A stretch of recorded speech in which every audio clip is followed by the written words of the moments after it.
Even in a surreal season in the ACC, the song remains the same. It's intercepted by Trey Dean, and the ball comes out again, and Devontae Smith has got it. Alabama, Clemson, Ohio State, Notre Dame.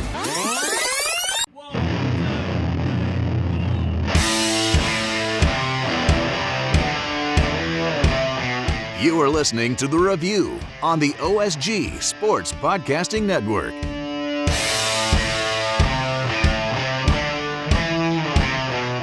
Hello, everybody, and welcome to another episode of The Review. It's the online sports guys college football review show where we take a look at things that happened over the course of this week. And guys, as we're winding down the season, we kind of came to a head. Things came to a close. Oh, and I should add, we have a guest star with us today. I don't know if you can see her at the bottom of the screen. Say hi to everybody, Maggie. No. Hello, Maggie. No, you don't want to be on camera. No. I get it. No. I don't know how long she's going to stay here, but she wanted to crawl up in my lap while I did the show. As she should. And joining Maggie and me in the show, OSG Nelson, Jay Wilkerson 16. We are the online sports guys. We love to talk college football. We want to know what you have to think about it too. Guys, well, we're at that point where the foregone conclusion came to a conclusion, and we know who's going to be in the college football playoffs. No surprises here, were there? This is a college football playoff selection criteria. This is what we thought back in August? Yeah. Yeah. Yeah. So we got Clemson, Notre Dame, Ohio State, Alabama. On the surface, the ACC has two teams in. So Greensboro is ecstatic right now. That's never happened before, and they're going to feel like they're now on level with the Big Ten and the SEC as far as football leagues. Make it rain, John Swofford. On the way out the door. What a way for the tenure of John Swofford to end. But ever since I've been associated with the conference, it was we got to do what we can for football, and you can say this is a fruition of that. But Notre Dame's basically a one-off, so it remains to be seen. But we've got the four teams we expected, and the four letters happy, and advertisers, I guess, are happy, and the fans not so much. Let's see if the ratings hold, because the ratings have been awful for college football this year. Yeah, the fans, John, not so much. No, but quoting Vincent K. McMahon Jr. on multiple occasions, it's what's best for business. And so what you've got is, instead of the University of South Georgia Gainesville campus, instead of getting a quitter school going at it from College Station, you end up with, Wilkie, let me ask you this. I mean, Notre Dame on its own, in the pedigree idea, I mean, I think how many people still kind of view Notre Dame as that independent with the big fan base instead of linked in with the ACC? So I think that you end up with. Yeah, I think they still identify them as the independent. Yeah. And again, this is a one-off. They'll wear an ACC patch on their jerseys on the playoff, but we all know that Notre Dame is an independent, and they will be next year unless something changes. But yeah, you're exactly right in that perception. So what gets me is, okay, we've got the four everybody wants. You've got limited capacity at these stadiums. Yep. And I don't know if I'd say everybody wants, but the committee wants, and that's the only thing that's important. Well, that's everybody. Yeah. But look, this is what they maneuvered the scheduling, and for this to happen, they want these four teams in a 4-team playoff. And again, the way the TV ratings have been, and they've been pretty bad this year. They're down quite significantly. Will that be the same with the college football playoff? Probably because Is there it's a been that way in burnout all factor with sports this these year. programs? What's that, Bill? I said probably they will, just for the simple fact that pretty much every sports numbers have gone down in 2020. It's not just been college football. It's kind of pandemic related. It's lockdown related. It's people finding other things to do related. Mm-hmm. So that part doesn't shock me. Yeah. The question that I have, and I think a lot of other people have, is how do you justify Notre Dame even with one loss and a big loss at that? Oh, come on. I mean, come on. Think about it. I mean, seriously. You have Alabama, you have Clemson, And then everybody else. you have Ohio True. State, and you have Notre Dame. Because what you end up with is 4 of the commercial heavyweights in college football, regardless of where they are. Seriously, just take it from a branding exercise. If you look at those 4 teams, Alabama, Clemson, Ohio State, Notre Dame, those are the 4 of the top brands in the business of college football. So in a year, and so in a year where you're having to do things in a non-traditional way, what's the best way to save your financial bacon with all of the sponsors and all of the elements that you have to try to come up with to put on this kind of a program? I mean, if you're going to have these 3.5-hour movies, if you're going to have this trilogy of whatever you want to call it, Star Wars trilogy or whatever, and I'm sure I just got myself in trouble with Lucasfilm by saying that. But if you get these Blue Bloods, The lawsuit is coming. yeah. So if you get Blue Bloods Volume 1, 2, and 3, what's the best way to have this trilogy work in these 3.5-hour movie windows? By having Cinderella. But that's the thing. Right now, what they're doing is they're looking at the side of how they feel when it comes to ensuring that Blue Bloods are there. That's how I'm looking at it. Cinderella doesn't translate in college football at all. Yeah. And, Which is John, why you're it right needs on to point. change. Well, John, I think you're right on point with your thesis there. But you also have the most recognizable and household names in college football on all 4 teams. Yeah. And that's how you sell these games, is that you're selling the individual, and that way that the fan can relate to. But the programs too are the gold standard. The only 2 that I can think of that are not in this playoff that has the same branding cachet as these 4 are Texas and Oklahoma. Yeah. And Texas didn't live up to expectations, and Oklahoma just fell short. Yeah. They improved throughout the year. So what you've got is tradition. What you've got is brands, and you've got great individual players that can sell those brands. And that's what we've got in this college football playoff. Well, I'm going to put this question out to both of you guys because it's something that I wrote about this morning on theonlinesportsguys.com. Excellent plug.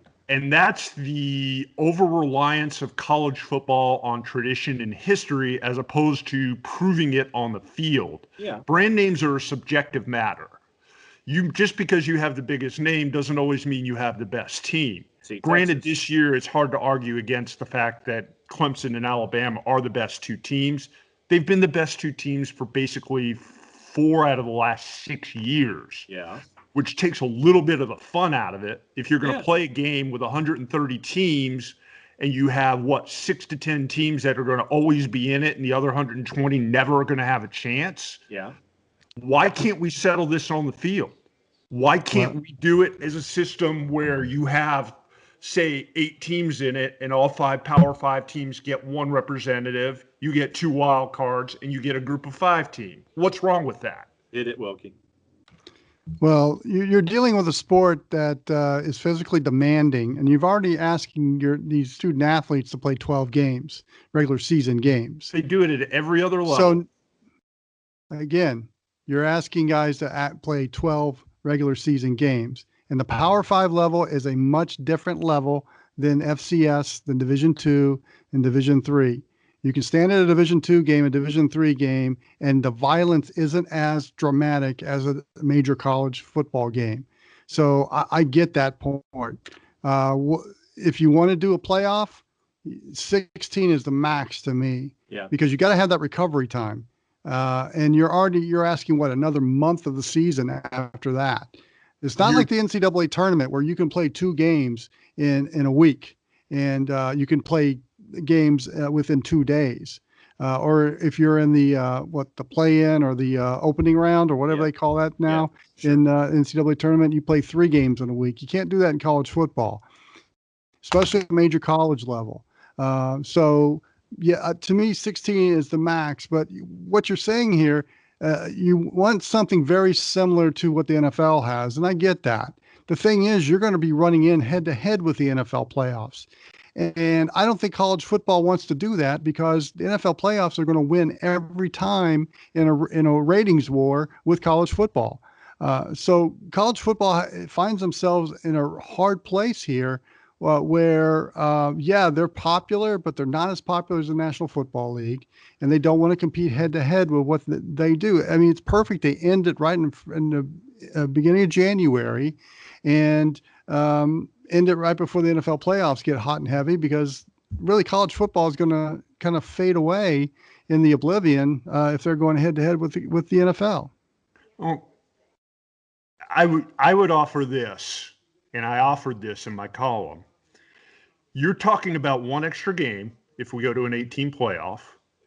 You're talking about maybe at best an extra week, but the question then becomes, and I know what you guys are both going to answer how you guys are both going to answer this, but I'm going to throw it out there anyway. Why do we have to have a bowl season at this point in time if we're going to do an 8-game playoff? We don't need the bowl season. The bowl season exists strictly to line the pockets of ESPN and the bowl committees. That's it. We know this. We know this for a fact. It's tradition. It's the way things have always been done. But my question to both of you, just because it's the way it's always been done, does that make it right? Oh, no, of course not. I mean, what I would love to see is an 8-game or 8-team or a 16-team playoff integrated into the bowl structure. And then what I would also like is to take the mid-major bowls, the ones involving the Go-Fives, and I'd love for them, and this was the discussion that I had with Joe Cashin, the play-by-play voice of Coastal Carolina on the X, where the Go-Fives have, in addition to that one entrant or the wild cards or however you want to phrase it in that top 16 playoff, I'd love for the Go-Fives to have their own run. Take the lesser-known bowls, the earlier bowl games, let them have their own tournament. And I don't want this to sound pedantic by any stretch of the imagination, but almost like the NIT, where if you're looking at the NCAA basketball tournament as the top 16 teams, then by nature, the battle for number 17 is the NIT. So something like that, I'd love to see it. I'd love for the Go-Fives to have their own voice and to have their own quote-unquote champion by the end of it. But I would like to see the current bowl structure be integrated to determine that champion, however deep you want to go with the number of teams in a playoff structure. Wilkie, what do you think? Well, first of all, you can't do the bowl structure because now you're asking the fan base to travel at least 3. Yeah, exactly. And it's just too much. And I'd rather see those home and homes, to be honest with you, up until you maybe get to the semifinals. Yep. They do it in the National Football League, and it's part of the lore of the NFL playoffs when it's cold in Green Bay or Kansas City or you're in Miami and it's 80 degrees and Kellen Winslow has to be carried off the field playing an overtime game. That's part of the lure you could have with the college football playoff. 16 teams to me is about the max. Yeah. I'm warming up to that. I've been kind of resistant of a huge playoff in college football because I really liked what the bowl system did with New Year's Day. Yep. And the sport has lost that appeal. That's good. That's history at this point. Well, we've let the genie out of the bottle. I agree. But the aspect of Cinderella is never going to happen in a college football playoff. a Sun Belt team who makes it will never be an SEC team in a one-off. Again, football is a physically demanding sport. The bigger, faster players always go to the Power 5 teams, Right. Because because of who they are and what the leagues they're in. And those who think that Cinderella will be in the college football playoff just like it is in the NCAA tournament. I mean, look at the FCS. You never have a Cinderella run in the FCS. It's North Dakota State, it's South Dakota State, it's Sam Houston. It's the stronger teams that survive. And you'll never have that aspect in a 16-team college football playoff. And whenever I hear these arguments for the playoffs, I always hear that, well, you can have the Cinderella factor. Ain't going to happen. I'm sorry. Probably the closest would win UCF a few years ago, but I wouldn't even consider them a Cinderella because they had some amazing athletes and they were able to beat those type of teams. Yeah. So, and to me, the American is a power league. That'd be the Power 5B. Yeah. Yeah. I mean, and in my opinion, I just think that league has done everything you have to do to be at that level and then some. So if those are the aspects you want for a college football playoff, especially the Cinderella, you're just not going to get it. And what you're going to get are these power teams are going to gobble up all the best 5-star players. Well, they already are. And that's what you're going to get in an even more expanded. It's going to be the same teams every year because they're on TV all the time. They're in the power league and they've got their tradition and they've got the budget and they've got the coaching staffs. So, I don't know if it's going to solve the issue of the same teams every year because I think it's going to be the same teams every year, no matter what system you have. And you have that in college basketball too. It's North Carolina, Kentucky, Duke. They're always 1 or 2 seeds. But that's a little bit less so. You've got your Gonzagas and Gonzaga's Butler. a yearly team now too. They've been that way for the past 20 years. Okay, so here's the AP Top 25. So let's take the AP Top 25 and look at what the matchups would be from a top 16. Your 116 matchup would be Alabama and Louisiana. Your 215 would be Clemson. 116. Yeah, your 116 matchup would be Alabama, Louisiana. Okay. Your 215 would be Clemson and Northwestern. Your 314 would be Ohio State, North Carolina. Your 413. Never liked the 14-3, and that's No. a perfect example right there. Well, That's and a trap game there. And here's your 413. Notre Dame and BYU. That one's got some merit to it. 512. Texas A&M and Iowa State. That would be your 512. Another one. Your 611 Cincinnati and Georgia.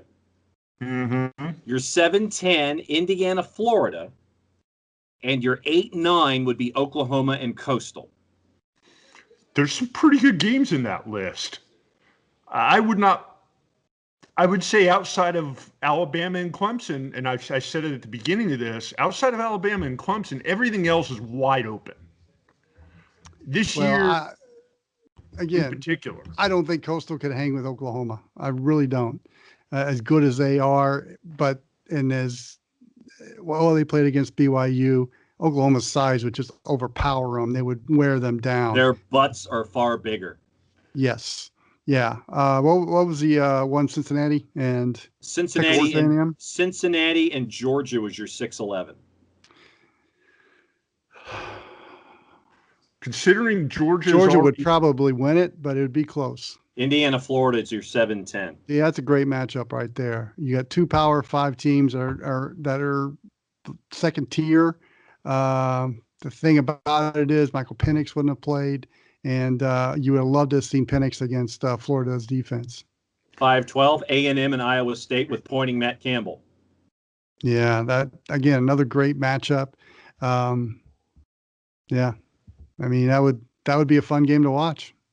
And that's kind of my point is there are so many better options out there than what we're currently doing. But for some reason, college football has been locked into this tradition-laden system where you have the Rose Bowl and everybody else denigrating to them, where you have the obligatory bowl games that basically are there to line the pockets of the Well, it's all about the golden rule. He who has the gold makes the rules. But it's also playing less games because of the physical demanding of Power 5 football, and they're going to use that every time in their arguments for maintaining the bowl system and having 4 teams in a playoff is less games for the players. And you're not going to reduce the regular season. We did it this year, but it ain't going to happen again. We're going back to 12 regular season games and a championship game. To me, do away with the championship games. Yeah, they serve no purpose. They exist to line the pockets. Exactly, and that's why they're not going to go anywhere, because that's how the leagues make their money, that's how the commissioner gets his raise. I mean, let's call a horse here. So they're not going to go anywhere. They're like the postseason basketball tournaments. They serve no purpose other than just bringing in more revenue to the conference. So, I hear where you're coming from, Phil. It's just that there's some realities here that are they are what they are, and it's just not going to change. It would take a bold move. It's a bold strategy, Cotton. Let's see if it pays off for him. A super bold move by somebody who is willing to stick their neck out on the line and say, we got to change things. Things can't stay the way they are in order for it to happen. I know that. But I don't know that person exists right now. Well, I think instead of a person, it would probably have to be a network that is not 4 letters long. It would have to be someone who wants to dive in with probably at least 10 numbers to the left of the decimal place over multiple years to come up with a different system. But then again, you're going to have to kind of move the scheduling around too, because college football does not want to compete with the NFL playoffs. Nope. Because I think that would be suicide for college football. But that's doable. You would have to start this in Thanksgiving weekend or after the traditional rivalry games in, get rid of the conference championship games and start your playoff then and end it on New Year's Day, which is doable. But again, convincing the powers that be, good luck. Oh, yeah. Until something is done, we're doomed to a lifetime of Clemson versus Alabama every January. Because when I looked at it, you realize the only teams that have played in this college football playoff since it started in 2014 are some combination of Alabama, Clemson, Georgia, Ohio State, and Oklahoma, with the exception of Michigan State and Washington jumping in there once each early on in the thing. And so did Oregon. Oregon. Outside of that, it's been the same teams every time. They get the best players. They have the best recruiting budget. They have the money. There you go. Yeah. Because it's a never-ending cycle. They spend it wisely. They don't spend it wisely, but they spend it. It's a whole separate Ask Auburn about that. Yeah. That's the cycle repeats itself because that's where all the money goes. Those teams get the money, they reinvest it, and nobody else can keep up. And until somebody breaks that cycle, we're not going to ever see any change. Well, it's going to be hard to break that cycle because you don't have a draft. Yeah. You recruit players. Oh, I know. NFL has a draft. So that's a huge advantage for a college football program who is successful. So I don't see how you change that. Do you go ahead?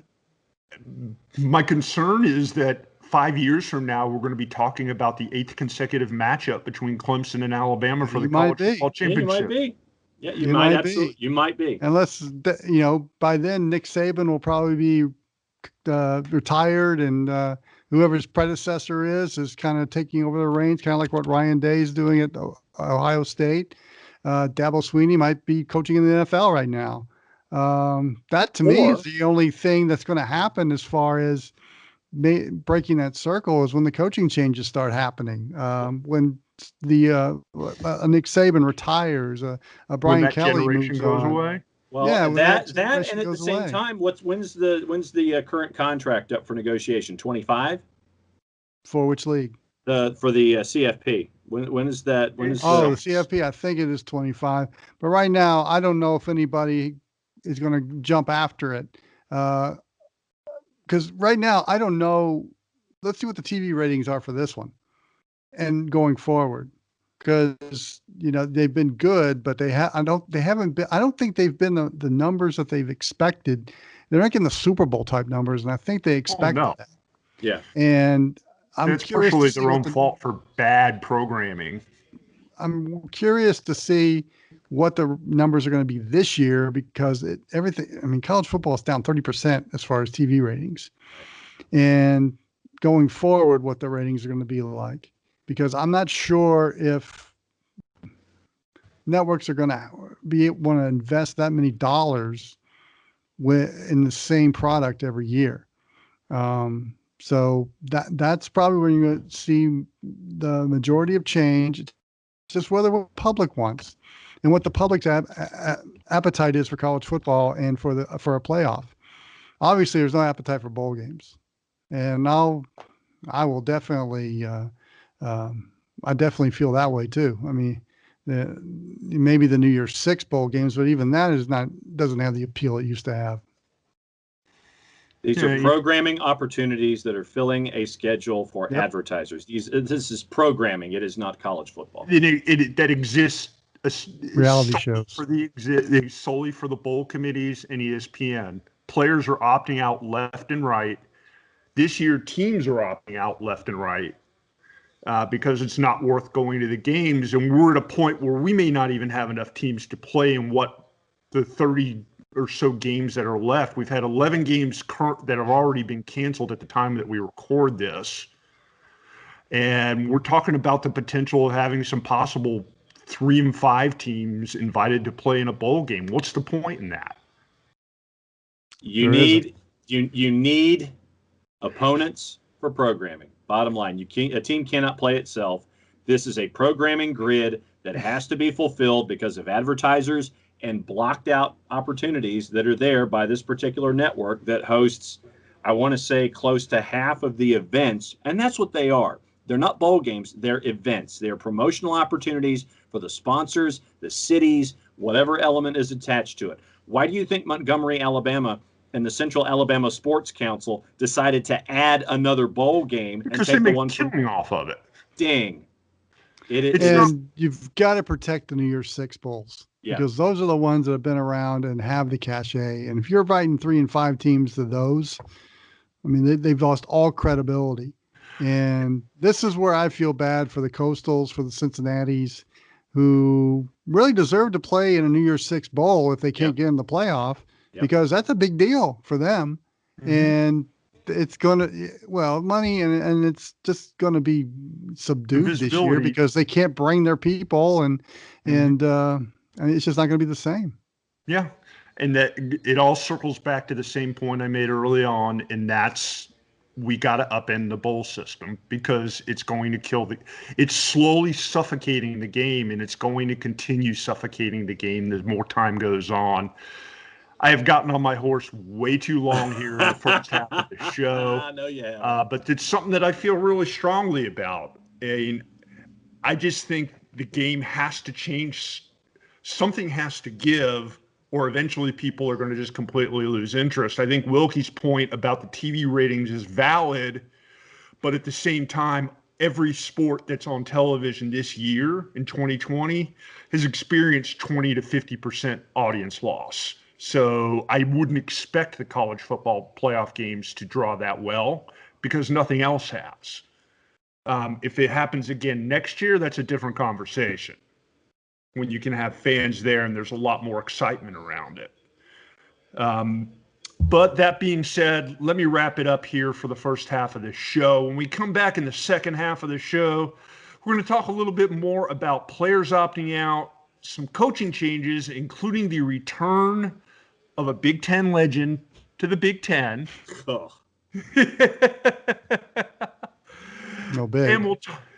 And we'll talk about what's coming up here in the next couple of weeks in the world of college football. All that and more when we return for the second half of the review.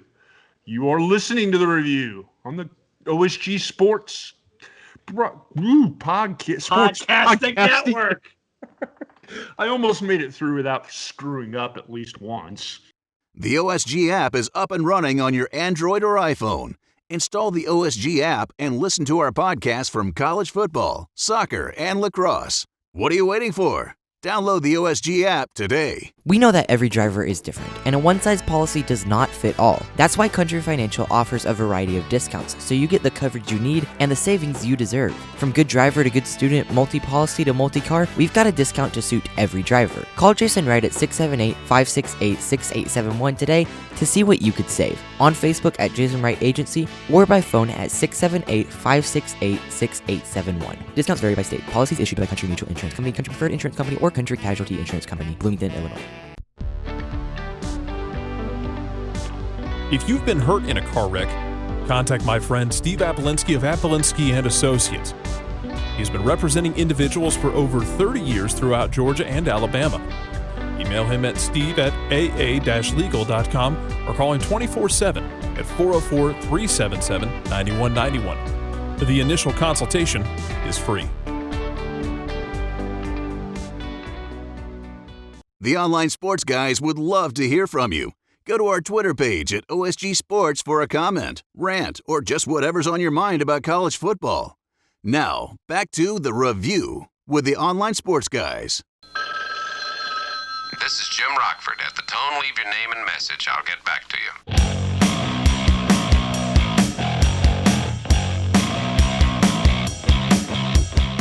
you. You have made it to the second half of the review. This is The Review. It's the Online Sports Guys college football podcast, the week in review, where we look back at all the news, notes, adventures, and things left unsaid in the world of college football over the past week. We are the Online Sports Guys. Of course, I am OSG Phil. He is OSG Nelson, and at Jay Wilkerson 16 as always. And guys, the first half of the show, we kind of got off on a little bit of a tangent. It was worth it. It needed to be talked about. We did. It did. We kind of took a little detour from the original plan, but that's okay. Still plenty of stuff to talk about, including the college football coaching carousel, as we have the return of, I guess, a semi-big name in college football coaching circles as Bret Beliema returns to the Big Ten, taking over for Lovie Smith at Illinois. What do you think about that, guys? Joe Nelson. The floor is yours. I'm just going to say this. The way that we're used to seeing, and Wilkie being the Arkansas supporter here on the show, the way that we're used to seeing Bret Beliema, if he has it his way offensively, his guys, the backs of the fronts of his guys are going to be bigger than yours. There's going to be lower centers of gravity. It's supposed to be a glorified sumo wrestling match. They're supposed to maul you. It's supposed to, be going forward. It's all about this forward momentum. If he thinks for half a second, starting in 2021, that with the Illinois talent pool, he thinks he's going to do this mauling kind of sumo football, and it's going to be, 10 feet in a cloud of turf or whatever, he is sadly mistaken. Whoever was a part of the hiring committee is sadly mistaken. It is going to take at least a full cycle, if not two, of bringing in what Beliema wants. I don't, if Bret Beliema, good on you. You signed a contract. You're back in the B1G. More power to you. But the amount of talent that you're going to have to work with to try to do the kind of football that you want to do against a Wisconsin, an Iowa, teams like that, you ain't teams that play the exact way that Beliema plays. And he doesn't have folks who have large behinds to move them. It's going to be a long trip. You want to talk about negative yardage? This hire was the equivalent of a 3-yard loss on first down. And I'm on the different end of that perspective. I think he's back in his element. He's back in the Big Ten. And I think being at Illinois, he's got some recruiting advantages. City of Chicago, strong football high school system in Southern Illinois. Not far from St. Louis either. Yep, you can tap into the St. Louis market and get some of the guys from the inner city there. East St. Louis has some of the best high school football in the country, always has. So he's got a pool of talent that he can pick from that he didn't have at Arkansas. And at Wisconsin, he was limited. So I think this is, again, I've always said I don't understand why Illinois doesn't win consistently. Mm-hmm. And I'm not saying Bret Beliema is the guy that can do that, but he did it at Wisconsin. And he was able to convince Russell Wilson to use his transfer year to come to Madison. And that worked out beautifully. And I'll tell you this, the recruits and guys that play for Bielema love him. He's a player's coach. I think they got him in a little bit of trouble at Arkansas. I also thought he lost interest at Arkansas. Yeah. But he's in his element, and yeah, he may be matching what the other programs are doing, but he's going to probably have the better athletes to be able to get that if he recruits smartly to Champaign. So I think this is a really good hire for Illinois. I think this is a good opportunity for Bielema to rehab his career in his element. And I think it's an upgrade for Illinois. And some other coaching news here as we move on in the show. The Auburn Tigers position still open. Some names still floating around there. At the time that we record this, they haven't hired anybody. Nope. Of course, the initial rush was, oh my God, Hugh Freeze is the perfect fit for them. No.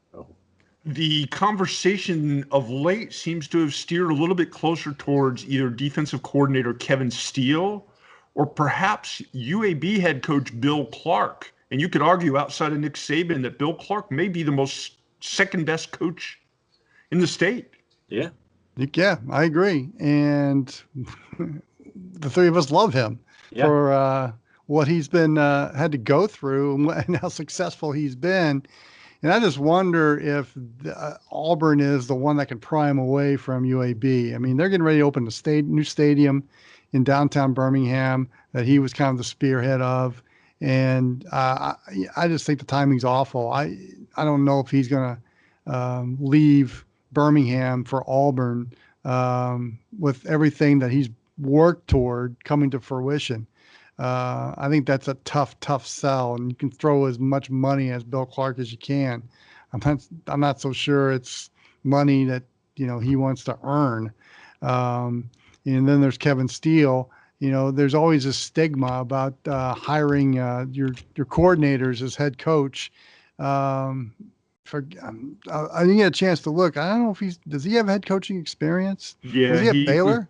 He was at Baylor. Okay, that's what I thought. Did not have a whole lot of success there. Yeah, and I think he was the one that followed Grant Taft, which is tough because he was a legend back in the Brazos. But he's such a successful defensive coordinator. Probably, I mean, he and Brett Venables are pretty much 1 and 1A. I don't see why you wouldn't give him a shot because I'm not so sure outside of Auburn that job's very attractive. I just don't see anybody beating down the door to want to coach there. John, you probably have a much better perspective on this than I do since you're kind of married into the alumni base there. Yeah, that is correct. But am I off here? No, I mean, and I think that, so here's a couple different ways. I know that the conspiracy theories have been floated out there recently about the hire Kevin Steele, don't hire Kevin Steele as your head coach kind of a thing. I look at Kevin Steele as a very successful number two, much like Brent Venables. And the question is, at this point of his career, if he's hired as a head coach, he's a little older than head coaches are these days that are getting hired. And I'm taking this a step at a time. There are a couple of different factors I'm going to address here. So the age of Kevin Steele, I know that folks will sit there and say, well, if he's hanging around for 5 or 8 years, then he'll be X number of years old. Okay, whatever.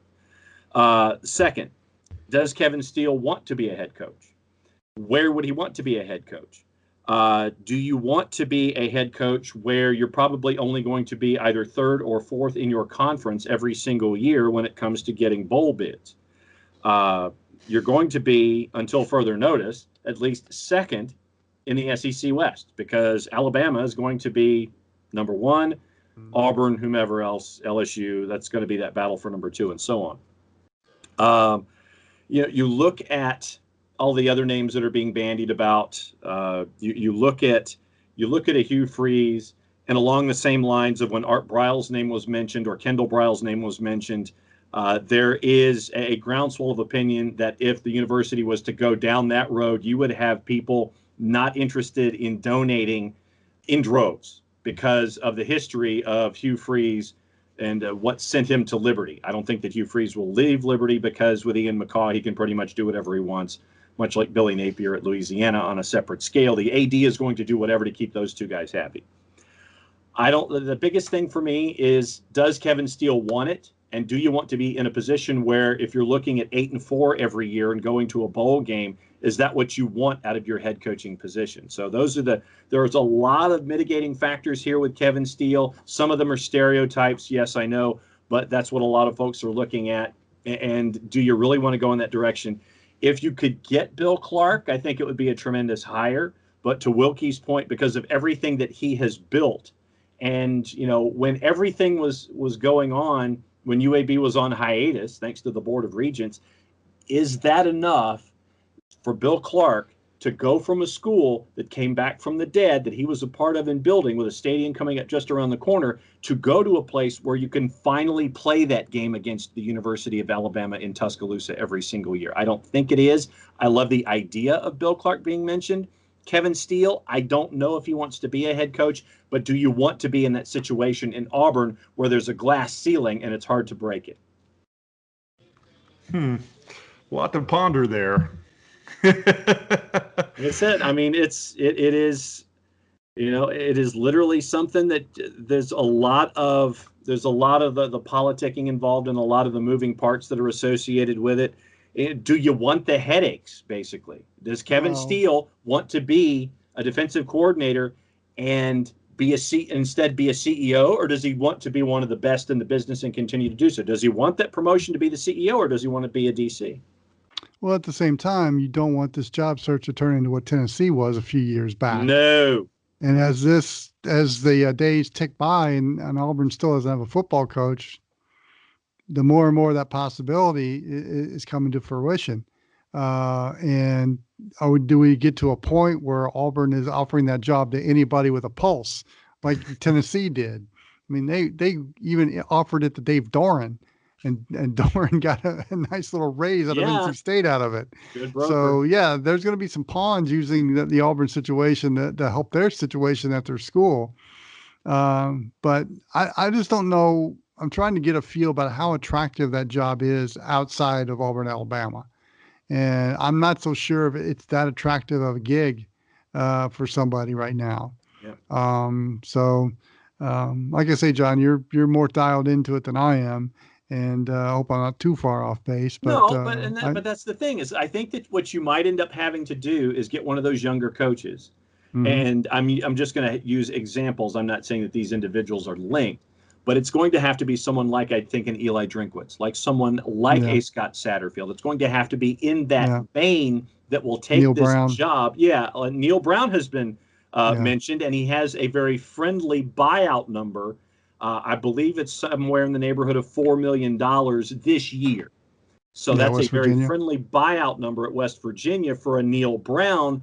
Neil Brown has gotten 5-win seasons at West Virginia the last couple of years, but we know of his success in Troy. That would help out in keeping the Alabama talent base available. And, because of those past relationships that Neil Brown has, 1/3 of the current rosters from the state of Georgia. Neil Brown knows what it's like to recruit in Georgia, knows what it's like to recruit in the Southeast. So I could see a Neil Brown being a part of the discussion before a Bill Clark. Yeah, I've seen Tony Elliott's name involved. My thing is when a name comes out, like Greg Schiano at Tennessee. What's going Yeah. to be the Twitter reaction? Yes. Which I really could care less about, but it's good for a good laugh. Yep. Some breaking news in. We have our New Year's Six bowl games matchups. All right. Starting with the December 30th matchup in the Cotton Bowl featuring the Oklahoma Sooners and the Florida Gators. The Gators will be without star tight end Kyle Pitts, who has already opted out and announced that he will be turning pro after this season. I've opted out. New Year's Day at 12:30 here in our hometown of Atlanta. The Georgia Bulldogs versus the Cincinnati Bearcats, which actually could be a really good game. We talked about it under the standard 16-game format from the AP, so that one lined up. What'll be interesting there is Georgia's had, I want to say they've had at least 6 or 7 players who have already opted out for the bowl game and are not going to play. But it'll be an opportunity for some of their younger 5-star recruits to get some playing time leading into 2021. And a Bearcat upset. Yeah, I'll take the points. I would not be surprised at all. That's a tough matchup, and that might be the best game of the bunch. January 2nd, the Fiesta Bowl, featuring the kind of sort of Pac-12 champion Oregon Ducks versus Iowa State. Yeah, well, they won the game. Yes. I still can't understand. I'm still trying to wait for somebody to explain to me how Oregon could be the Pac-12 champions even though they didn't actually win their division. It's the Pac-12. It's 2020. And another game that could be pretty interesting, the Orange Bowl on January 2nd featuring North Carolina and Texas A&M. I like that matchup a lot. Yeah. I'm digging it. I mean, I'm digging it too. I mean, I think that once again, when we were talking about if we took the top 16 of the AP and just did the 116, 215, you're getting some of that line up here. Now, I was looking forward to the Indiana-Florida game.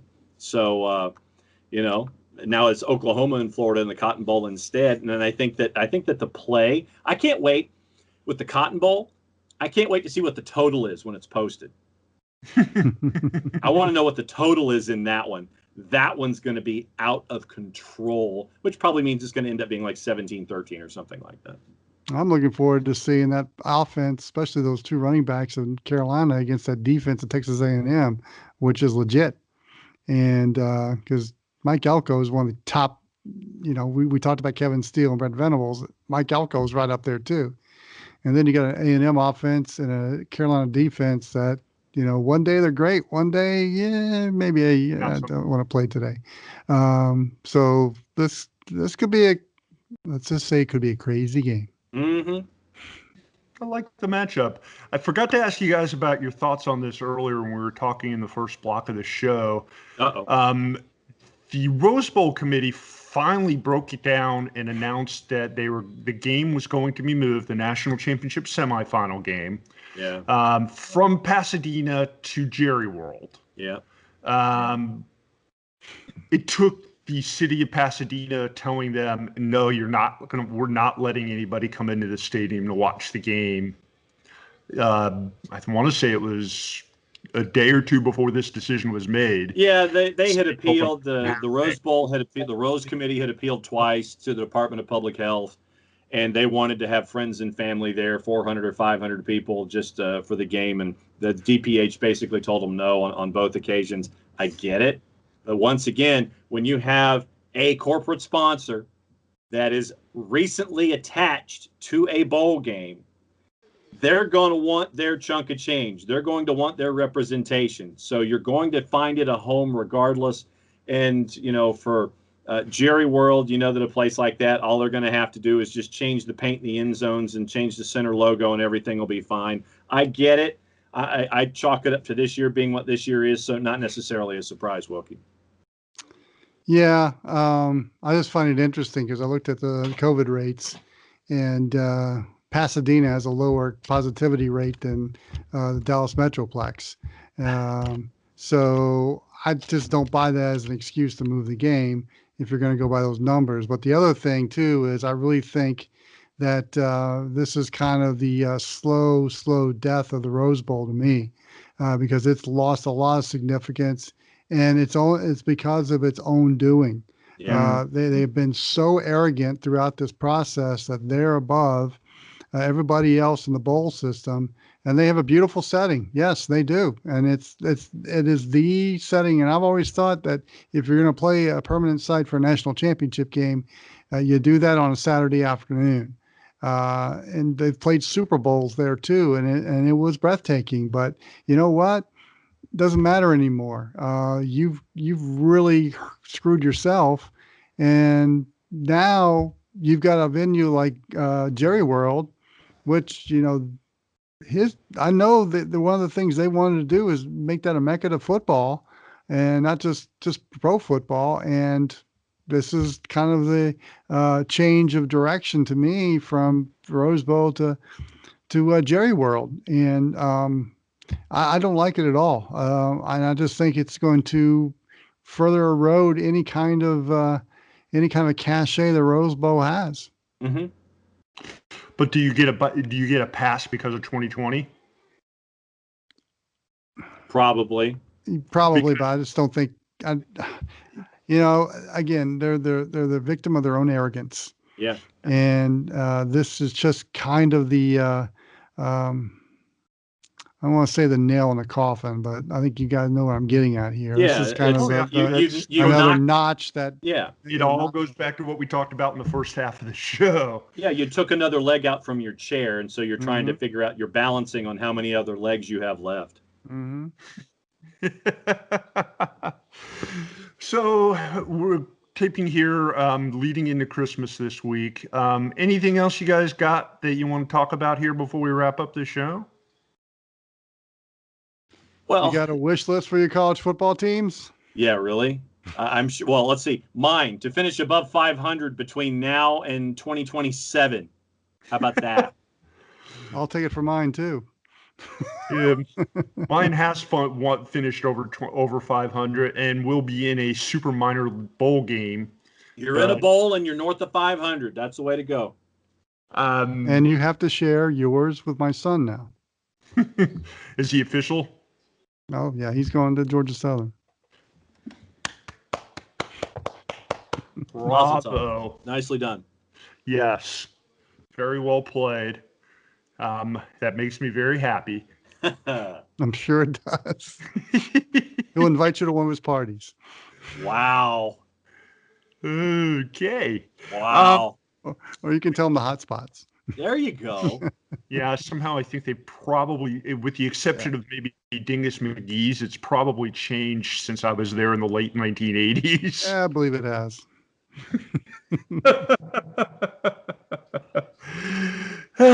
Anyway, why don't we go ahead and wrap up the show here, guys? Yep. For the online sports guys, for Jay Wilkerson 16, for OSG Nelson, for OSG Phil, and the on hiatus or previously engaged OSG Day-Dub, we wish everybody the best of holiday seasons. We hope you enjoy it. We hope your 2020 is a whole lot better than your 2021 is a whole lot better than. There you go. Yeah. You hope your 2020 is just as bad as your 2021. Because I wouldn't wish 2020 on any other. Bah, humbug to you too. Yeah, really? Have a great Christmas. Have a happy holiday. Hopefully we will catch you again next week as we talk again right before the new year and with bowl game previews, picks, and a whole bunch more. For the online sports guys, thanks for tuning in. We will catch you all again next week. Have a good one. Bye-bye. Like the voice you're hearing on this podcast? It could be on your production too. Just go to goodpipesvo.com. That's goodpipesvo.com and reach out to Steve Henderson on the Contact Us page. Go to the website, click on the Contact Us page, and then see what Steve's Good Pipes can do for your upcoming project.